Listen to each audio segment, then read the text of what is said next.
putting together some yard signs.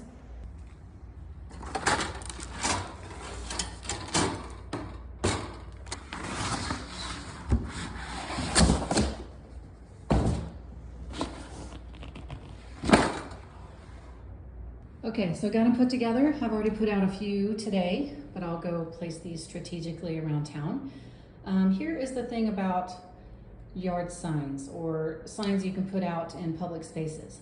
Like a friend of mine in the home service industry says, he says, you know, nobody really cares about your logo except your mom.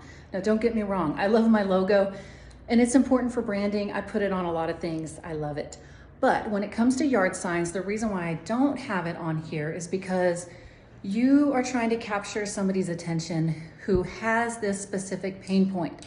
So they're gonna see this sign, they're gonna be driving, it's gonna be kind of quick. But if they've already been at home and they have maggots or their garage smells disgusting because the trash can is stinking it up, or it's attracting rodents or insects to the side of their house where they keep their can, and they drive by and they see a sign, they don't really care about your logo. They're just gonna see trash can cleaning and think, oh my gosh, somebody can help me with this problem. And now you're going to be able to help them because they know of you or are reminded that you're there. So that's the point of these signs.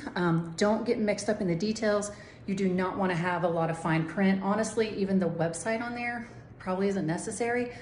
We like people signing up online, so I do include it, but the main thing is something big that speaks to them and that they'll remember, okay? So good luck with your marketing and have a good day.